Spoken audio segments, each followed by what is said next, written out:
On your Friday episode of Locked On Raptors, sometimes you play like crap and win because the other team is the Chicago Bulls.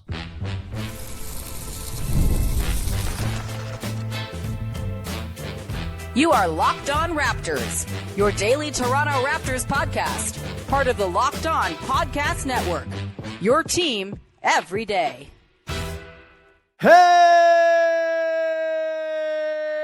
what's going on? And welcome to another episode of Locked On Raptors. It is Friday, February the 20th, and I'm your host, Sean Woodley. You know me. I've been around the way for a long time talking about this basketball team. You can find all my work over on Blue Sky. You can find the show on Instagram. You can join us in the Locked On Raptors Discord server, and today's show is brought to you by 5 Hour Energy. You can have your cake and drink it too. Birthday cake flavor is back.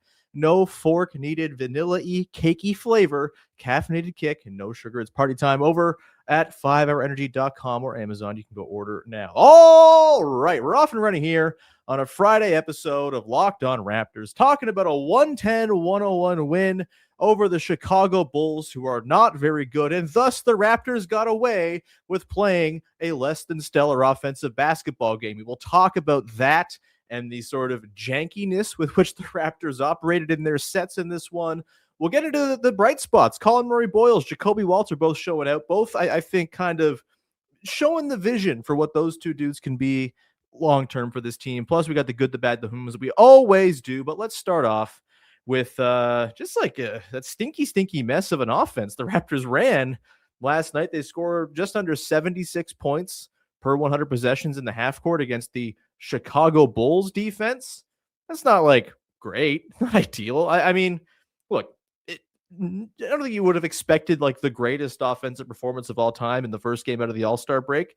Just, you're still getting back up to speed, haven't played a game in 8 days. Scottie and Ingram and Collin Murray-Boyles are busy over the weekend doing stuff. I get it. Like, it's not like I was expecting this to be a basketball game you'd hang in the Louvre, but I do think, some sort of recurring issues, things that have popped up lately were kind of on display in this one, and we'll get into some of that.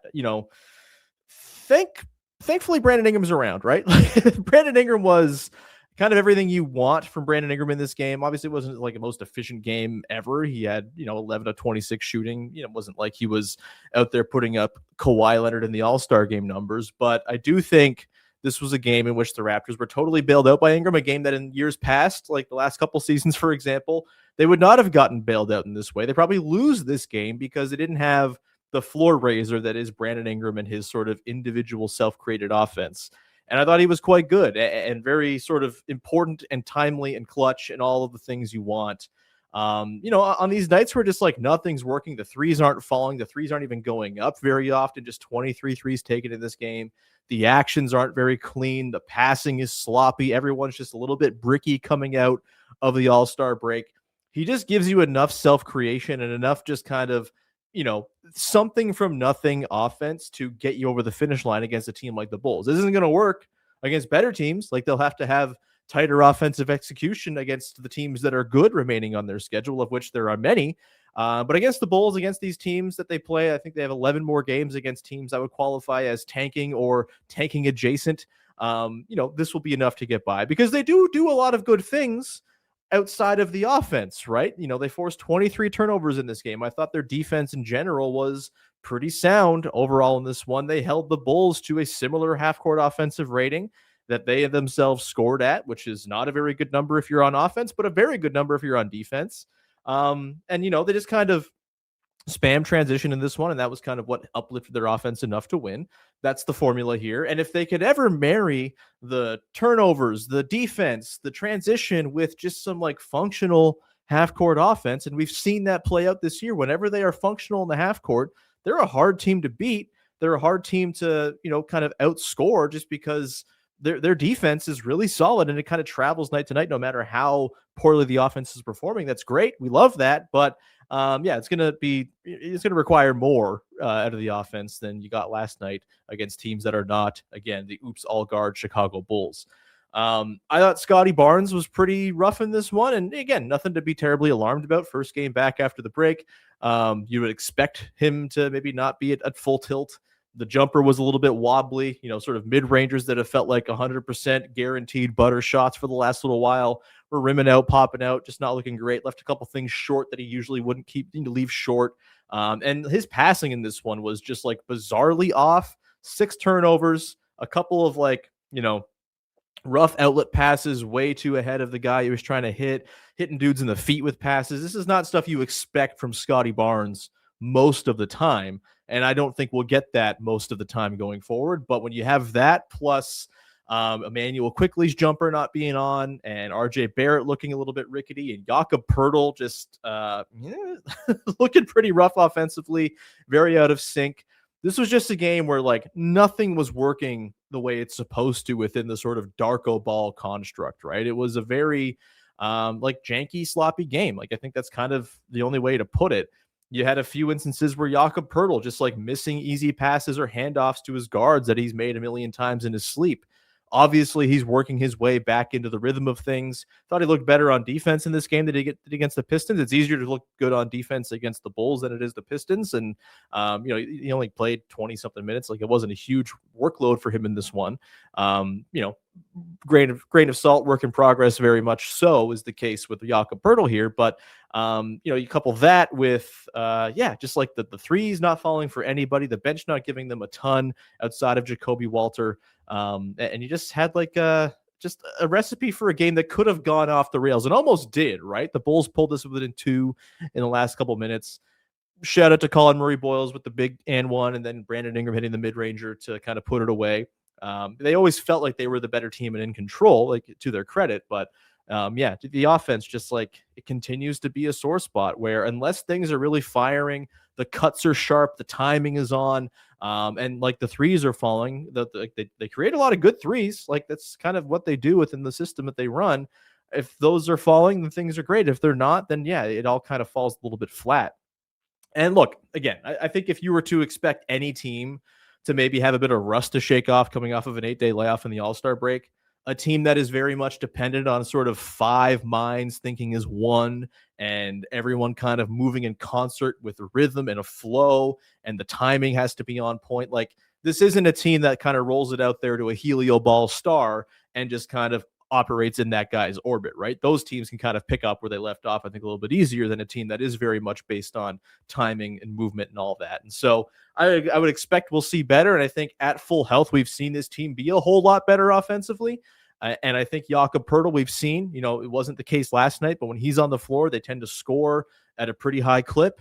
And I think they'll get there again if he's going to be on the floor and playing, although we'll talk about him not starting. That's an interesting thing we'll put into the place of the podcast where we always talk about interesting things at the very back of it. But just an ugly kind of just forget it and move on and just hope you can kind of improve the offensive process, improve the connectivity, improve the sort of just basic passing. I don't know. It sounds so reductive, but it's just their passing sucked in this game. It was just really off kilter. Timing was wrong, not hitting dudes in the pocket, hitting dudes in the feet. And you'd hope that they can kind of get back in the swing here as they, gear up for the stretch run. And, I think there's an element too of, is the Bulls. They're terrible. We just beat this team a couple weeks ago. It was pretty easy. Maybe this wasn't a full foot on the gas, kind of rev right back up as you get out of the All-Star break thing. It's kind of like your first day back at work after a long vacation. You're just kind of slowly moseying through that email inbox and, kind of taking your sweet ass time. That kind of felt like the case with the Raptors here. But, they play the Bucks on Sunday, and then there's a whole lot of hard games coming up that they have to, I think, be a little bit more sharp and ready for. Offensively in particular. The defense, great, continues to travel, continues to be awesome. They're number 6 in the league, and I just don't think that's changing at all anytime soon. We will come back on the other side and get into the 2 standouts from this game, Collin Murray-Boyles and Jakob Walter. Collin Murray-Boyles doing it without a functional thumb and yet still totally awesome. And Jakob Walter, this is the vision, man. We will get to that coming up in just 1 second. Today's show is brought to you by friends over at FanDuel, and right now it's a great time to go check out FanDuel because the NBA Finals are coming close in the next few months, and if you ever wanted to experience an NBA Finals game live and in person, FanDuel is giving you the chance to turn that dream into reality with their NBA sweepstakes, and it works pretty simply. All you got to do is go to the FanDuel app and use your profit boosts on any NBA futures, and you'll automatically be entered for a shot to win a trip to the NBA Finals for two. That's right. Flights, tickets, the whole experience. If you're already looking at the board and thinking, I think this team can make a run to the finals. I think the Cavaliers are going to go and make that run through spring to make the Eastern Conference Finals and perhaps all the way through to the finals, where they will surely get summarily dispatched by whatever Western Conference representative there is. Maybe you feel like the Wolves are the team. You can throw that money down, and then with those profit boosts on those future picks, you are going to get added into the draw to win a trip to the NBA Finals for two. Pretty cool stuff. Visit FanDuel.com to get started. Use your profit boost on an NBA future and get entered for your chance to win a trip to the NBA Finals. Play your game with FanDuel, the official sports betting partner of the NBA. Today's show is also brought to you by Quo. And look, it's still kind of a new year, and maybe you're still coming around on some resolutions. And maybe one of those resolutions for you, if you own a business, was to improve your internal communications.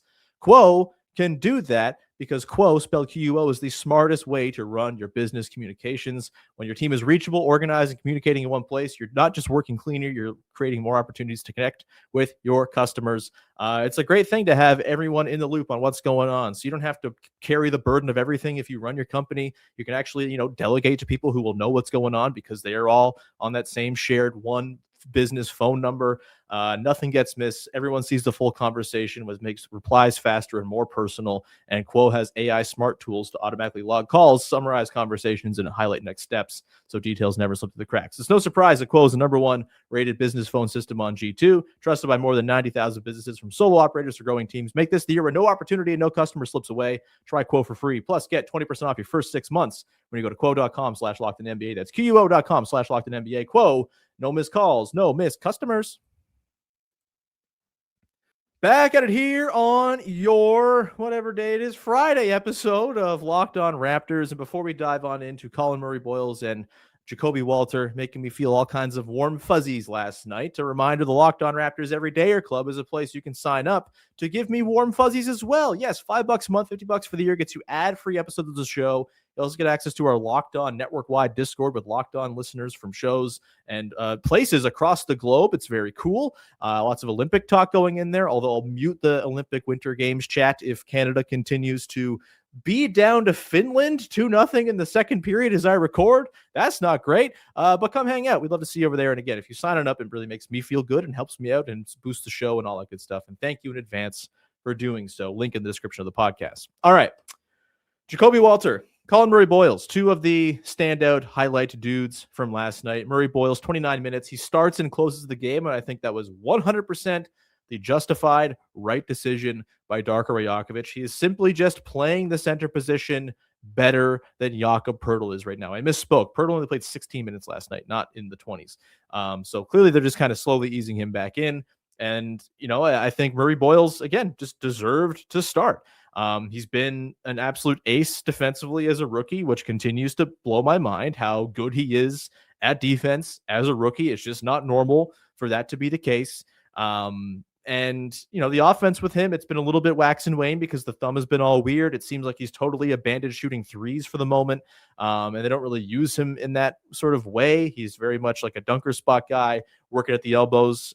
He's not really in position to take a lot of catch and shoot threes, which is fine. It's not his bread and butter anyway. But the interior finishing has obviously been a little bit up and down. He's been a little skittish around the rim, I think largely tied to that thumb.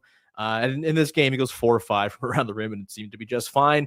Attempting dunks, still hurting the thumb, and then hitting free throws right after hurting the thumb. It seems to be just something he's going to have to deal with for the rest of the season. He seems to be managing it just fine. And again, I thought totally deserved to be the starter and closer at the 5 for the Raptors in this game. 11 points overall, 6 boards, an assist, steal, and a block for the stock pot. He's really, really good. And coupled with Jakob Walter, who last night I thought had one of his cleaner games of the season, only shot 4 of 9, but 2 of 5 from downtown, 4 rebounds, 3 steals. I just thought it was a really good example of like Jakob Walter. He gets it. Like he knows exactly what he is and sort of needs to be on this team.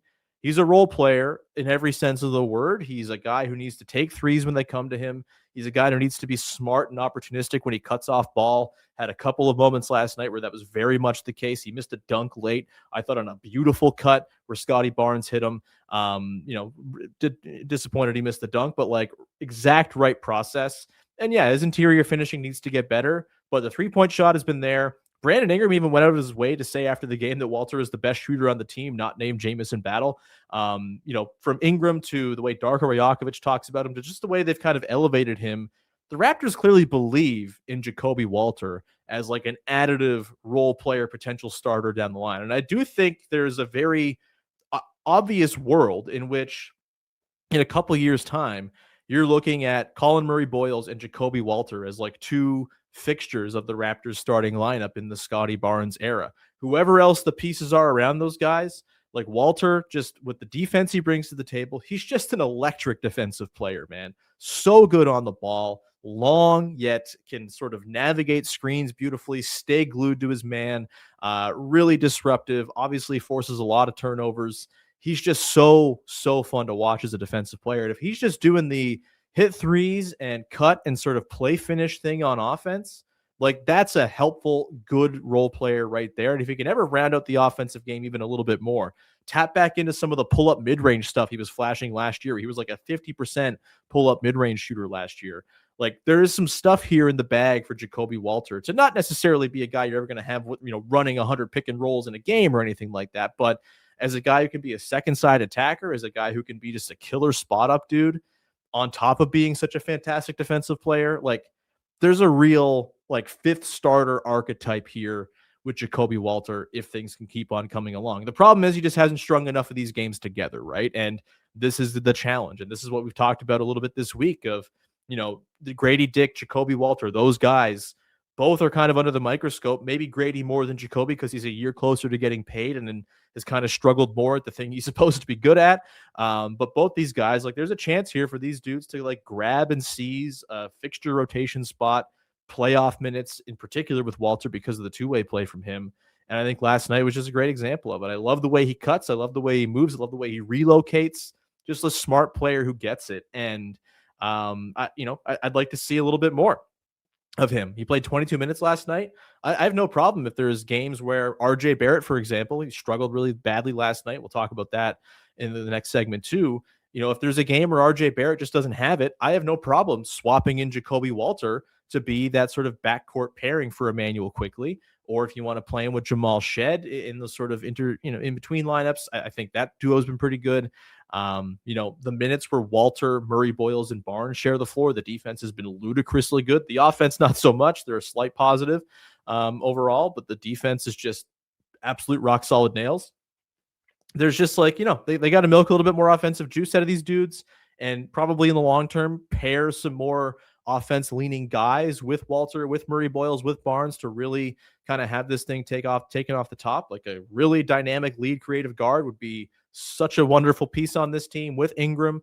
We'll see, but right now I think there is very much every opportunity in the world here for Jakob Walter to kind of seize the job down the stretch and find himself playing 25, 30 minutes a night and getting closing duty. He's just a really helpful player. Those two guys last night. I mean, obviously Murray-Boyles with the late closing kick, the and one down the stretch, and just continues to be so damn disruptive on defense.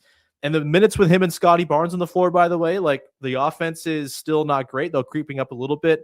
They're a plus 4.4 per 100 possessions now with Collin Murray-Boyles in the starting lineup in place of Jakob Poeltl. That's pretty encouraging after a rough start for that lineup too. It's all kind of ticking up here. And if they can just get to like respectable offense with CMB out there, things get really interesting because he just is such a dynamic, game-changing defensive weapon. And any way you can kind of get lineups on the floor with him and Barnes plus enough offense to keep it floating, like you got to do it because those guys are just an absolute wrecking crew together. And very much was the case again last night. Yeah, not a great game for Scottie overall, but he continues to just be a stocks machine and a defensive monster even when the offense isn't there. Murray-Boyles very much the same thing. It's a lot of fun watching those dudes cook, and it's a lot of fun. We get to watch those guys cook on defense together for a very long time. Throw Jakob Walter in the mix, and yeah, like again, there's a future where it's Walter, it's Murray-Boyles, and it's a couple other guys plus Scottie Barnes, and that's your Raptors starting five for the next handful of years. And It's kind of interesting to me. Long way to go. He's got to string these games together a little bit more reliably and consistently, but there's a lot of good stuff going on here with Jakob Poeltl. I had a lot of fun watching him last night. More of that, please, especially if Grady Dick is going to go over for 9 minutes of action. Again, the door is wide open, just waiting for Jakob Poeltl to burst through and say, the 2-guard job is my job. Like the backup 2-guard job is mine. Let me run with it. We'll come back on the other side, get into the good, the bad, the to close out the shows. We always do on the heels of a Toronto Raptors basketball game. We'll get into Brandon Ingram, who I thought had a really great game rim pressure-wise, and I thought the Raptors did some interesting things to free him up to do so. We'll do that coming up in just one sec. Today's show is brought to you by 5 Hour Energy. And look, as the NBA draft nears, so does the 5 Hour Energy flavor draft. We're looking at every aspect of the draft to let you know which tasty flavors are the best and which might just be sleepers. The board is set, flavors are ready, and only one is going to take the top spot. You can go and peruse all of the flavors available with 5 Hour Energy over at 5hourenergy.com. And yeah, it's all kinds of stuff for you to choose from. Obviously, you have your sort of throwback flavors like berry and grape. Those were sort of mainstays for me back when I was a college student staying up late at night. You got sour apple, peach mango, tropical burst, strawberry, watermelon, blue raspberry. The board is loaded. It's like the 2026 NBA draft, but for 5 Hour Energy flavors. Those are some of my favorites. Of course, you have also your confetti craze and your birthday cake and all kinds of other fun confections to give a try.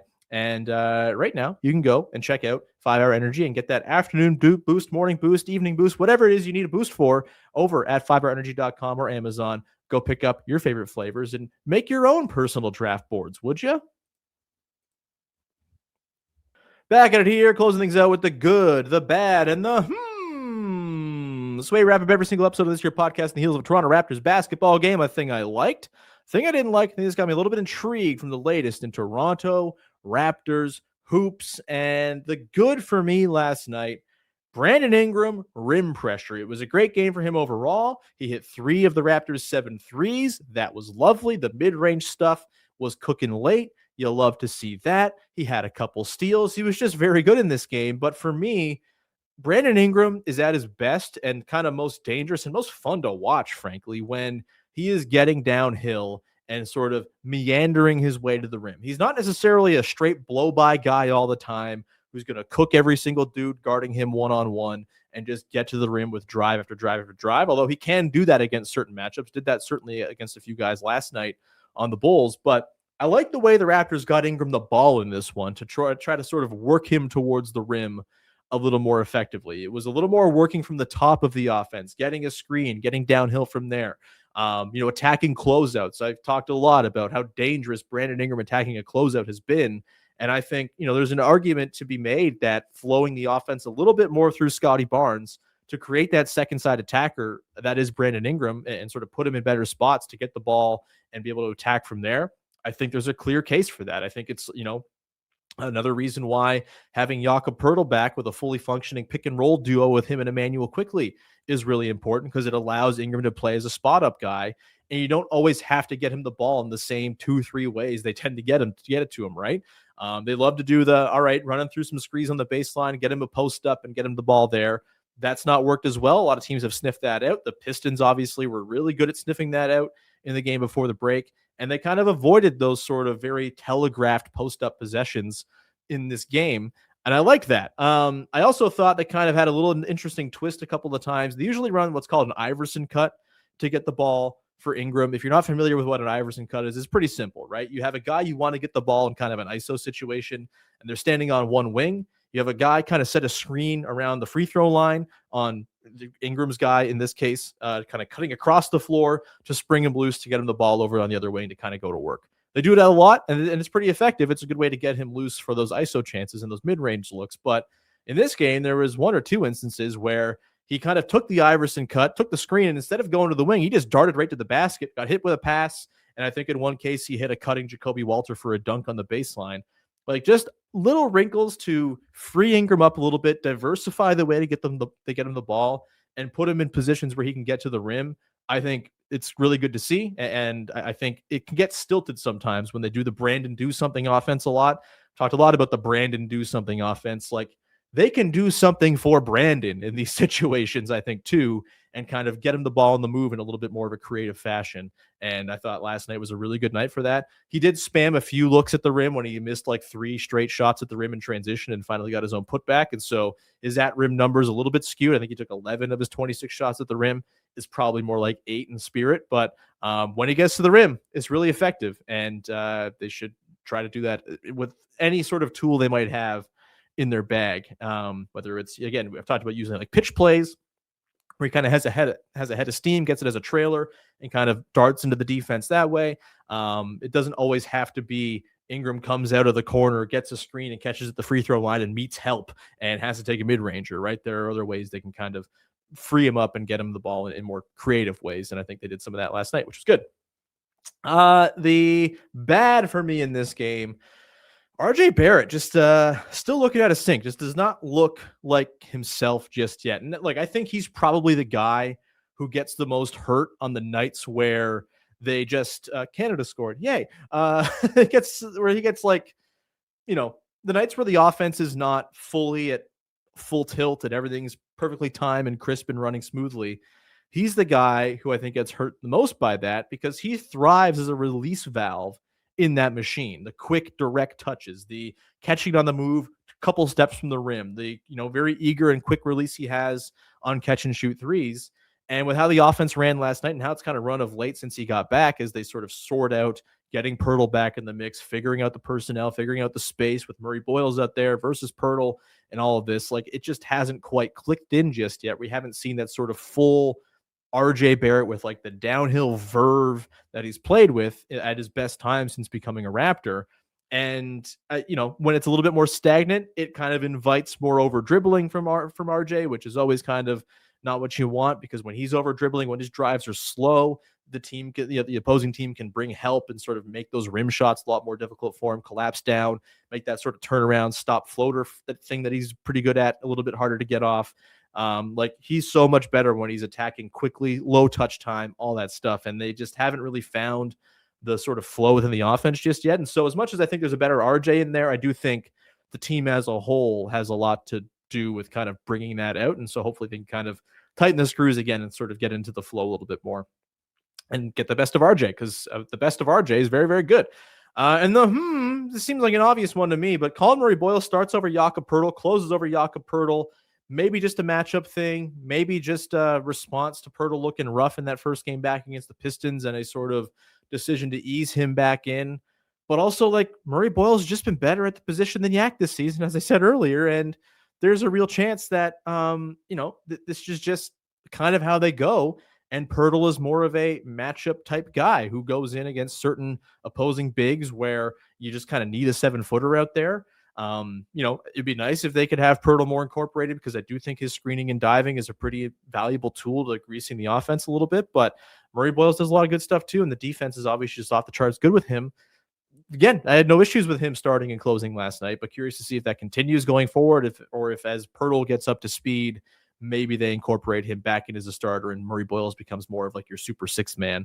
We'll see. But like we've talked about all week, the sort of rotation of bigs and how Darko deploys these guys and whether the politics of this guy makes more money versus this guy's a rookie matters at all, or if he's just going to say, hey, like this dude gives us the best chance to win, so he's going to play right now. Collin Murray-Boyles gives him the best chance to win, and so he's playing. And I think that's a good thing. I'm glad that there's not the sort of being beholden to who makes the most money necessarily, at least not right now. We'll see again as the season progresses and if Poeltl gets back up to speed, what they do there. And maybe, a fully functioning Poeltl is in fact a better player for the offense for this team. And so there are matchups where he will start and it's not a problem. And I'm just kind of overanalyzing one game, but thought it was interesting. And that's why we do it's a burgeoning trend, something that could become something later. That's the concept. And so, yeah, that's my Collin Murray-Boyles starting and closing. We're going to leave it there. Thank you so much for rocking with the show. As always, follow, subscribe, rate, review, tell a friend. Always appreciate it when you support the show, however it is you choose to support the show. Lots of ways to do it. You can also sign up for the Everydayer Club, link in the description of the podcast. Go to the landing page, and it's $5 a month, $50 for the year. You get ad-free episodes of the show. That's very cool. It also supports me and makes me feel good and warm inside. That also is very cool. Isn't it nice to stroke my ego? I think it is. And yeah, you will hear from me again on Monday. You'll have the postcast with Zolfi and Dwayne after the Bucks game Sunday. Looking forward to that. And yeah, we're back in the swing here, man. All-Star break is behind us. The schedule ramps up. Lots of good, fun games on tap, and we'll be with you here all the way through. Thank you so much. Follow the show on Instagram. Join the Discord. Link in the description of the podcast, as always. I'm on Blue Sky posting sometimes. And we'll leave it there. Thanks so much for hanging. Have a good one. Bye-bye. Oh, just so